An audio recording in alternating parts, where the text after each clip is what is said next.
Bismillahirrahmanirrahim. Assalamualaikum warahmatullahi wabarakatuh. Alhamdulillahirabbil alamin wa bihi nasta'in ala umuri dunya waddin.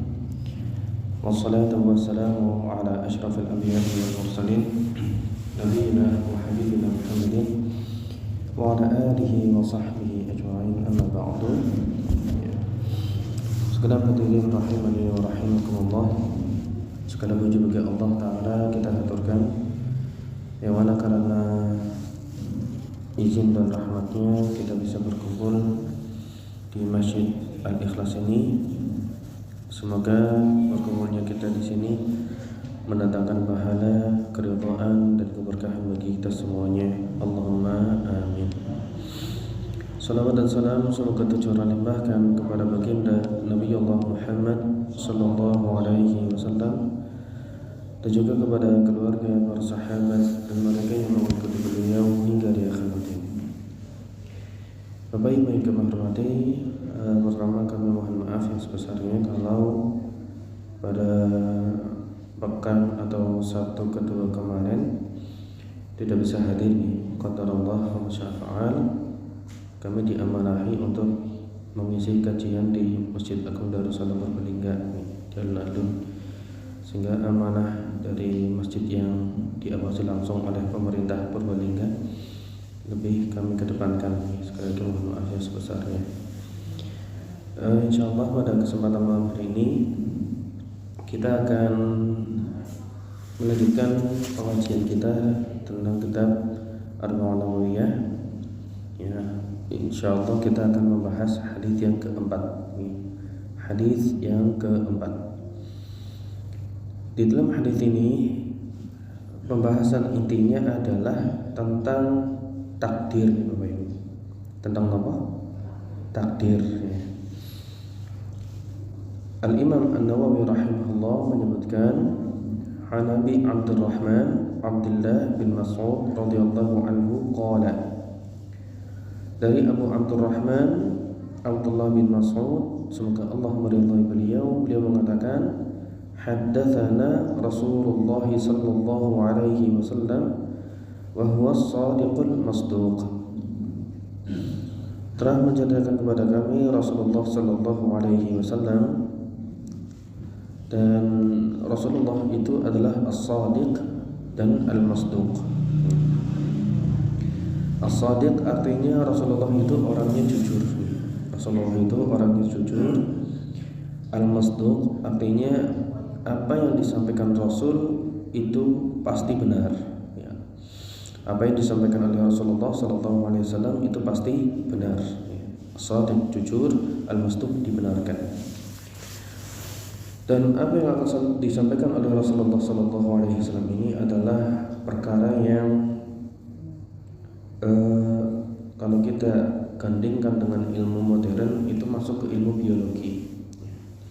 Ilmu biologi yang mana Rasulullah ketika menyampaikan hadis yang akan kita sebutkan itu belum ada teori biologi, ya, teori IPA yang beliau dapatkan. Artinya apa yang akan disampaikan ini adalah wahyu dari Allah, ya, wahyu dari Allah Subhanahu wa ta'ala. Kata Rasulullah sallallahu alaihi wasallam, inna ahadakum yajma'u khalquhu fi batni ummihi 40 yawman nutfah. Sesungguhnya salah seorang di antara kalian dikumpulkan penciptaannya di dalam perut ibunya 40 hari berbentuk nutfah, air mani. 40 hari pertama keadaannya apa? Sebagai nutfah, ya, air mani. Thumma yakunu 'alaqatan mithla dhalik. Kemudian 40 hari setelahnya jadi 'alaqah, ya, setetes darah. Ya. Thumma yakunu mudghatan mithla dhalik. Kemudian menjadi segumpal daging. Ini 40 hari ke-3. Thumma yursalu ilaihi al-malak fayanfukhu fihi ar-ruh. Lalu diutuslah ke dalam janin itu ya, seorang malaikat ya. Setelah 120 hari pertama itu, setelah 40 hari yang ketiga, jadilah janin yang di hari ke 120 itu Allah menyuruh malaikat untuk datang ke perut seorang wanita yang hamil, dan malaikat itu bertugas untuk meniupkan roh ya, meniupkan apa? Roh. Artinya janin yang ada di dalam badannya, janin yang ada di dalam perutnya itu sudah dinamakan manusia ya, bukan cabang bayi lagi. Wa yu'maru bi arba'i kalimatin ya. Kemudian setelah ditiupkan roh, dituliskanlah 4 takdir ya, 4 takdir. Bikat bi rizqihi, yang pertama takdir ya, berupa apa? Rezeki. Wa ajalihi, apa? Ajalnya, kematiannya. Wa amalihi, dan amalnya. Wa syaqiyun au sa'idun, dan hidupnya apakah jadi orang beruntung atau rugi, atau menjadi orang yang bahagia ya. Baik, jadi itu proses ya, seorang manusia berada di dalam perut ibundanya. Kemudian Rasulullah SAW melanjutkan sabda beliau dengan sabdanya, "Fawallahilladzi la ilaha ghairuhu." Demi Allah yang tiada Tuhan selain dirinya, "Inna ahadakum la ya'malu bi'amali ahli jannah." Sesungguhnya salah seorang di antara kalian benar-benar beramal dengan amalnya penghuni surga, hatta ma yakuna bainahu wa bainaha illa dira', sampai antara dirinya dengan surga itu tinggal 1 hasta. Dira' itu tangan ya, dari siku sampai ujung jari. Artinya ini sihohnya sihoh mubalaghah. Seorang itu hampir saja masuk ke dalam surga, saking dekatnya. Tapi kata Nabi SAW, fayasbiqu alaihi alkitab, sayangnya setelah hampir saja masuk surga, ternyata takdir itu mendahului dirinya. Fayamalu bi'amali ahli nar fayadkhuluha. Lalu seseorang itu beramal dengan amalan penghuni neraka, dan dengan hal tersebut dia akhirnya masuk ke dalam neraka. Wa inna ahadakum la ya'malu bi'amali ahli nar hatta ma yakuna bainahu wa bainaha illa dira'. Dan sesungguhnya salah seorang di antara kalian benar-benar beramal dengan amalnya ahli neraka, sampai antara dirinya dengan neraka itu jaraknya tinggal sehasta. Fayasbiqu alaihi alkitab, tapi ternyata catatan takdir mendahului dirinya. Fayamalu bi'amali ahli jannah fayadkhuluha. Ya, yang tadinya hampir masuk ke dalam neraka, ternyata dia ditakdirkan oleh Allah Subhanahu wa taala mendapatkan taufik untuk beramal dengan amalnya ahli surga, dan akhirnya dia pun masuk ke dalam surga.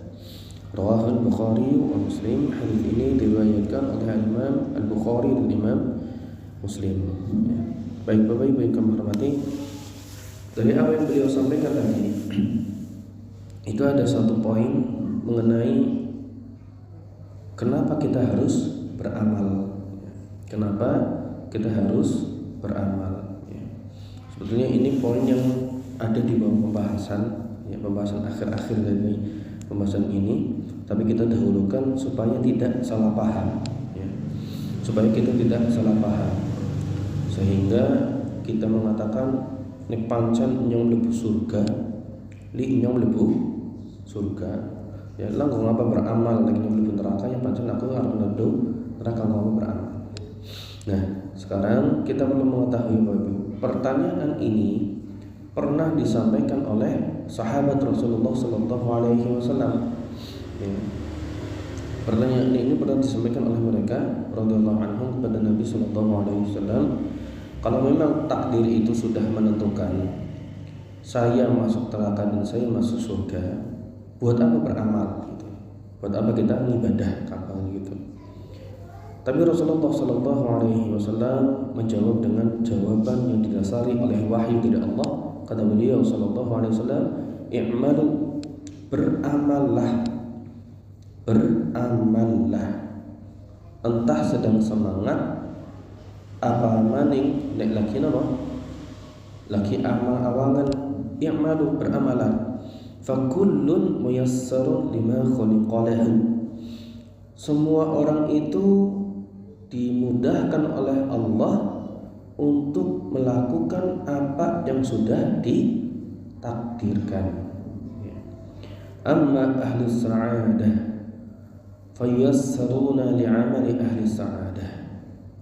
Orang yang bahagia hidupnya, mereka akan dimudahkan oleh Allah Subhanahu wa taala untuk beramal dengan amalnya ahli surga, yang orang-orang yang mendapatkan kebahagiaan.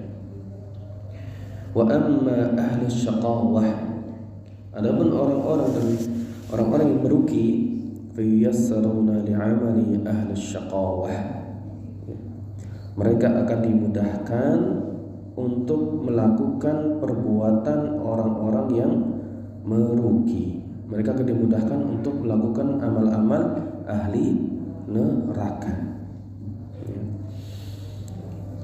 Maka dari hadis ini Bapak Ibu, dari jawaban Rasulullah Sallallahu Alaihi Wasallam, kemudian kita melihat diri kita masing-masing, ya. Melihat diri kita masing-masing. Kalau ternyata saat ini, waktu-waktu yang telah lalu, kita mudah sholat 5 waktu, kita mudah baca Al-Quran, punya target bacaan Al-Quran, semangat ngaji tahsin, ya, semangat adzan, semangat ngaji, ini harus dijaga. Ini harus dijaga, dan ini merupakan sebuah tanda. Bisa jadi ini yang menjadi kabar baik bagi kita, bahwa nanti di akhirat ternyata Allah takdirkan kita masuk ke dalam surga. Ya. Dan waspada juga Bapak Ibu, kalau sampai ada perasaan malas muncul, perasaan berat untuk ibadah kok mulai muncul, malas-malasan gus mulai ana, hati-hati, ingat pengajian kita. Kalau ahlu asyaqawah, ahlu neraka, mereka punya tanda mudah melakukan perbuatan yang dibenci oleh Allah. Maka kita harus melawan rasa itu, ya, melawan rasa malasnya, melawan rasa mudahnya bermaksiat. Kita nggak mau jadi ditakdirkan oleh Allah jadi ahli neraka. Na'udzubillahi min dzalik. Baik, mudah-mudahan kita semuanya diistiqomahkan sampai kita masuk ke dalam surga. Allahumma amin. Baik, itu poin pentingnya yang insya Allah akan kita bahas ulang di pertemuan selanjutnya. Kita mau mulai dari pembahasan yang pertama tentang perawi, ya, tentang perawi hadis ini. Yang menyampaikan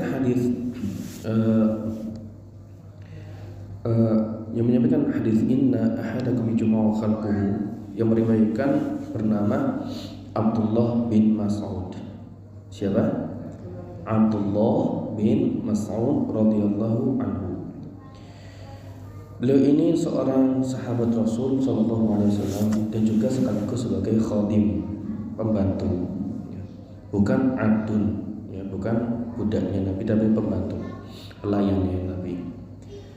Beliau Abdullah bin Mas'ud termasuk sahabat yang tergolong as-sabiqunal awwalin, sahabat yang masuk ke dalam agama Islam di awal waktu dakwahnya Nabi Shallallahu Alaihi Wasallam.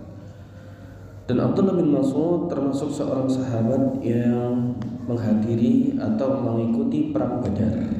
Bahkan beliau termasuk sahabat yang termasuk golongan besarnya sahabat.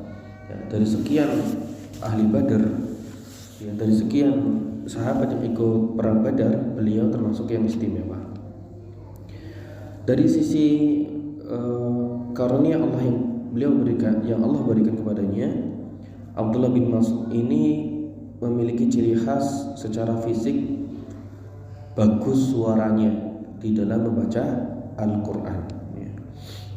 Bagus suaranya dalam membaca Al-Quran. Bahkan sampai satu kali Rasulullah SAW itu meminta kepada Abdullah bin Mas'ud supaya membacakan Al-Quran, surat An-Nisa, ya, surat An-Nisa. Dan waktu itu Abdullah bin Mas'ud sampai heran, loh Rasul, kok aku disuruh baca sementara Al-Quran turun kepadamu? Kata Nabi, aku senang kalau Al-Quran itu dibacakan oleh orang lain, aku mendengarnya. Dan ini sunnah, ya, dan ini sunnah kita mendengarkan bacaan dan meminta orang lain supaya membaca Al-Quran kepada kita. Ketika membaca surat An-Nisa, banyak ayat-ayat dibaca, kemudian sampai pada ayat 41. Ayat 41 yang berbunyi, فَكَيْفَ إِذَا جِئْنَا مِنْ كُلِّ أُمَّةٍ بِشَهِيدٍ وَجِئْنَا بِكَ عَلَى هَؤُلَاءِ شَهِيدًا. Yang artinya kurang lebih, bagaimana jika kami mendatangkan wahai Muhammad, ya. Bagaimana jika kami mendatangkan, ya. Nah, manakala kami mendatangkan dari setiap umat seorang saksi di hari kiamat, dan kami datangkan engkau kepada orang-orang ini sebagai saksi atas mereka, ya, sebagai saksi atas mereka. Ya, ketika membaca ayat ini Rasulullah SAW mengatakan hasbukal an, cukup, jangan dilanjut. Dan kata Abdullah bin Mas'ud, faltafattu ilaihi fa idza 'ainahu tadrufan. Ketika itu aku melihat, ya, ketika membaca ayat Abdullah bin Mas'ud ini enggak melihat wajahnya Nabi, tapi ketika disuruh berhenti, Abdullah bin Mas'ud melihat wajahnya Nabi, ternyata dia melihat matanya Nabi Shallallahu Alaihi Wasallam menangis, ya, menghayati ayat yang dibaca. Dan Abdullah bin Mas'ud radhiyallahu anhu pernah ditazkiyah, ya, pernah ditazkiyah terkait dengan kemahiran baca Al-Qur'annya. Dalam sebuah hadis riwayat Ahmad,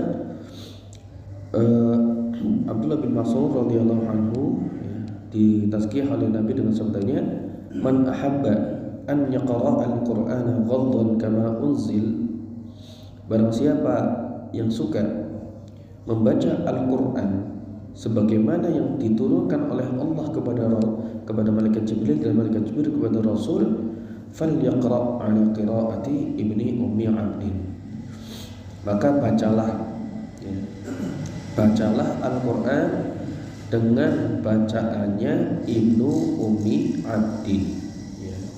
Bacaannya Ibnu Ummi Abdin dengan bacaannya Abdullah bin Mas'ud. Dan ini sekaligus menjadi dalil Bapak Ibu yang kami hormati, dalil kita ketika membaca Al-Quran itu usahakan belajar kepada seorang yang punya sanad Al-Quran, ya, yang punya sanad Al-Quran.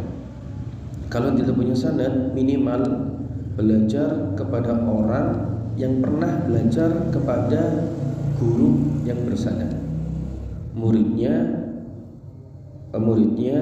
guru yang bersanad. Ya, ini sebagai dalilnya, karena al-aslu fi ta'allum qira'atil Quran at-talaqi min syafahil ulama al-mutqinin. Hukum asalnya belajar baca Al-Quran itu adalah talaqi, belajar kepada guru yang mungkin, yang ahli, yang bacaannya betul. Ini sebagai penjagaan supaya di dalam baca Al-Quran itu bacaannya sama dengan bacaannya siapa? Bacaannya Rasulullah Muhammad Sallallahu Alaihi Wasallam. Terus kemuliaan yang lainnya yang dimiliki oleh Abdullah bin Mas'ud adalah Abdullah bin Mas'ud radhiyallahu anhu pernah naik ke pohon arak. Pohon arak itu pohon siwak, ya, pohon besar siwak, untuk mengambilkan siwak yang akan diberikan kepada Rasulullah Sallallahu Alaihi Wasallam. Ketika naik pohon itu, ternyata angin itu membuat betisnya kelihatan, polongnya kelihatan. Ya.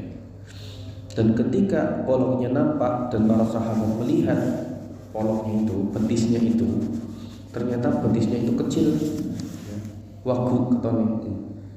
Betisnya Abdullah bin Mas'ud kecil, maka para sahabat pun tertawa, ya, menertawakan Abdullah bin Mas'ud. Nah, ketika itu Rasulullah tahu dan mengatakan membela Abdullah bin Mas'ud, walladzi nafsi biyadihi, ya, demi zat yang jiwaku ada di tangannya, demi Allah, innahuma fil mizan athqal min jabal Uhud. Dua betis kecilnya Ibnu Mas'ud itu sesungguhnya lebih besar di sisi Allah dan lebih berat di sisi Allah daripada gunung Uhud. Ya.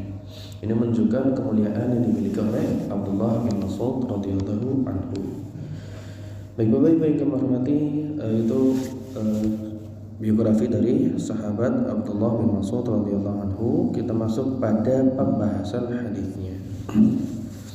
Di dalam hadis ini disebutkan bahwa janin bayi itu di dalam perut ibundanya tercipta secara bertahap, ya, secara bertahap. 40 hari nutfah, kemudian 40 hari alaqah, ya, yaitu 40 hari nutfah, ya, kemudian 40 hari selanjutnya adalah, ya, segumpal darah, kemudian 40 hari selanjutnya jadi apa? Mudghah, ya, segumpal daging, ya. Setelah sempurna berapa hari? 120 hari, Allah Ta'ala meniupkan roh ke dalam janin tersebut. 40 hari itu berapa bulan? 120 bagi 30, 4 bulan, ya, 4 bulan. 4 bulan pertama janin itu sudah diberi nyawa oleh Allah Subhanahu wa Ta'ala, ya. Baik, ini mengenai tahapan-tahapan penciptaan manusia di dalam perut ibundanya juga disebutkan di dalam surat Al-Hajj ayat 5, ya, surat Al-Hajj ayat 5, ya. Baik, kemudian faidah dari hadis ini atau pelajaran dari hadis ini selanjutnya adalah, ya, dari zahir hadisnya menunjukkan bahwa mudghah, yang segumpal daging itu tercipta pada hari yang berapa? 120 hari.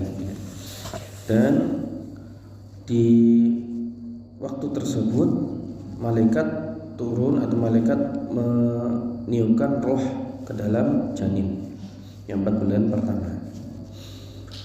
Kalau kita lihat hadis secara komprehensif, kita akan temukan ternyata ada hadis lain. Ya, ada hadis lainnya yang redaksinya berbeda. Dan hadisnya pun itu hadis yang sahih riwayat Muslim. Nah, kita nanti akan cermat di sini Bapak Ibu, jangan sampai bingung. Kita akan memahami, ya, kita akan memahami bagaimana penjelasan para ulama. Ya, kalau hadis yang pertama, malaikat itu datang di hari ke 120. Di hadis yang lainnya, hadis Hudzaifah, Rasulullah sallallahu alaihi wasallam mengatakan, "Idza marra bin nutfah thintani wa arba'un lailah." Jika sudah melewati 42 hari atau 42 malam, ya, ba'atsallahu ilaiha malakan. Allah mengutus kepada janin itu seorang malaikat. Ya. Lihat di sini Bapak Ibu. Hadis pertama berapa hari? 120. Hadis kedua ini sintan wa arba'una lailah. 42 malam. Kan beda. Kemudian Rasulullah mengatakan sebagaimana diriwayatkan oleh Imam Muslim, fasawwaraha. Lalu malaikat di hari ke-42 itu membentuk badannya. Badannya siapa? Janinnya. Wa khalaqa sam'aha. Ya. Kemudian pendengarannya diciptakan. Wa basaraha, matanya, wa jildaha, kulitnya, wa lahmaha wa 'azmaha, daging dan tulangnya. Tsumma qala, lalu malaikat yang sedang bertugas membentuk badan si janin itu bertanya kepada Allah, "Ya Rabb, adzakarun am untha?" Ya Allah, ini janinnya mau jadi perempuan atau laki-laki, lanang atau wanita? Fa yuqdi rabbuka ma syaa. Allah pun menentukan apa yang Allah kehendaki. Wa yaktubul malak. Ya, lalu malaikat pun menentukannya, menuliskannya. Tsumma yaqul ya Rabbi ajaluh. Ya Rabb, ajalnya bagaimana? Fayaqul rabbuka ma syaa, kata Nabi. Maka Allah pun menentukan dan berfirman sesuai yang Allah inginkan. Waktubul malak, dan malaikat pun menuliskan takdirnya. Tsumma yaqul ya Rabb rizqah. Ya Allah, rizkinya bagaimana? Fayaqdi rabbuka ma syaa waktubul malak. Maka Allah pun menentukan dan berfirman, mentakdirkan rezekinya itu dengan apa yang Allah kehendaki, dan malaikat pun mencatatnya. Tsumma yakhrujul malak bi sahifah fi yadihi falayazidu ala ma umar wa la yanqus. Dan kemudian setelah dituliskan ini semua, malaikat pergi dengan membawa satu lembar catatan takdir. Dan malaikat ini tidak menambah apa yang diperintahkan dan tidak mengurangi apa yang diperintahkan. Semuanya sudah tercatat. Perbedaannya di mana Bapak Ibu? Perbedaannya ada pada jumlah harinya. Kalau yang pertama itu kan 120. Kalau hadis yang kedua ini berapa? 42 malam. Nah, mengenai adanya hadis yang sepertinya kok bertentangan ini, para ulama menjelaskan dengan penjelasan yang menggabungkan antara dua hadis ini. Ya. Secara ringkas disampaikan oleh para ulama beberapa poin. Yang pertama, kalau yang disebutkan di 120 hari itu tidak disebutkan penciptaannya, tidak disebutkan pembentukan badannya, dan tidak disebutkan apakah perempuan atau laki-laki. Ini hanya disebutkan di dalam hadis yang kedua, ya, hadis yang 42 malam tadi. Itu yang pertama. Jadi hadis yang 120 hari itu sifatnya umum, ya. Kemudian poin yang kedua kata para ulama, meskipun dua hadis tadi terlihat bertentangan, sebetulnya keduanya memiliki persamaan, yaitu pada adanya izin dari Allah Subhanahu wa taala kepada malaikat untuk menuliskan takdir calon bayinya. Ya. Yang kedua, adanya izin dari Allah kepada malaikat untuk mencatatkan takdir. Yang ketiga, hadis tentang 42 malam tadi itu ada perincian, ya. Itu ada perinciannya. Sementara di hadis yang 120 hari, yaitu hadis Ibnu Mas'ud, tidak ada perinciannya, ya. Kemudian poin yang keempat, ya. Poin yang keempat, ya. Kata para ulama, bisa jadi malaikat yang turun ke perut ibunda itu terjadi 2 kali. Ya, terjadi berapa kali? 2 kali. Bisa jadi. Ya. Jadi kali yang pertama, ya, kali yang pertama yaitu ketika masuk ke hari 42. Ya. Jadi malaikat datang ke perut ibundanya, ya, untuk apa? Untuk mencatatkan atau membentuk tadi peralihan bentuknya. Kemudian kali yang kedua 120 hari, kemudian baru ditiupkan roh, ya. Ditiupkan roh di sana. Atau yang kelima, poin yang kelima, bisa jadi bukan 2 kali, tapi 1 kali. Hanya saja tiap janin itu prosesnya beda. Bisa jadi janin yang pertama itu malaikat turun pada hari ke-42 atau 42 malam, ya, malam yang ke-42. Di bayi yang lain turunnya 120 hari. Ya, ini penjelasan oleh para ulama. Silakan kalau Bapak Ibu mau membuka referensinya.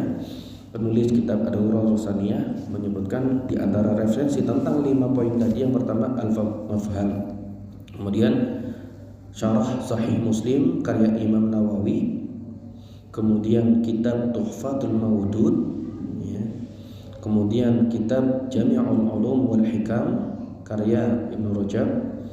Yang kelima kitab Fathul Bari, ya. Ini kitab-kitab yang menjelaskan 5 hal tadi. Intinya begini Bapak Ibu.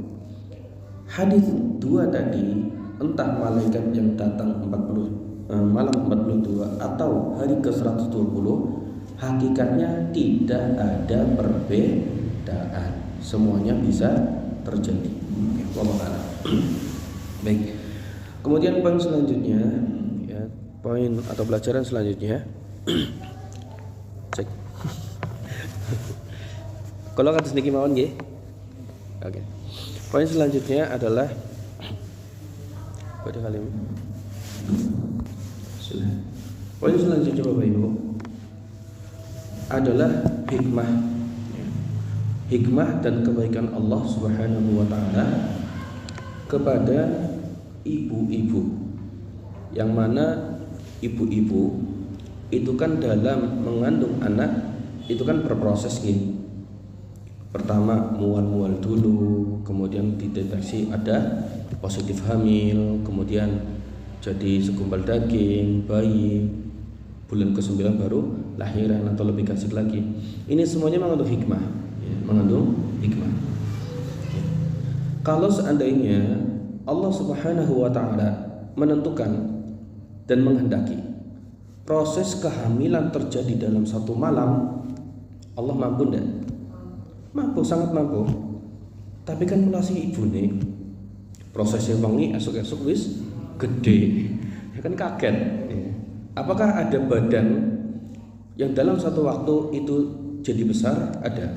Contoh, naudzubillah min dzalik, kita naik motor, jatuh, kepala kena batu. Kalau sebelum wangi langsung besar.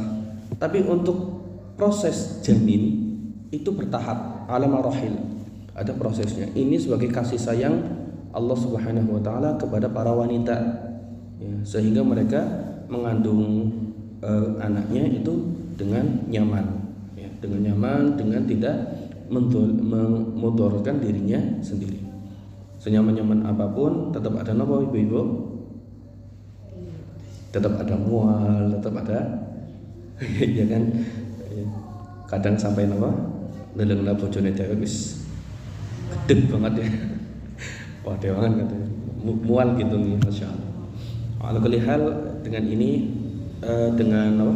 Dengan adanya proses ini, ibu-ibu jadi lebih mendapat peluang untuk dibaktii oleh anak-anaknya.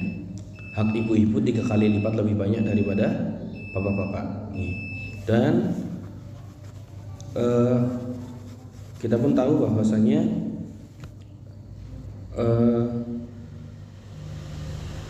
surga itu di mana? Di telapak kaki ibu. Bukan maksudnya itu ngidek kompleks deleng gitu.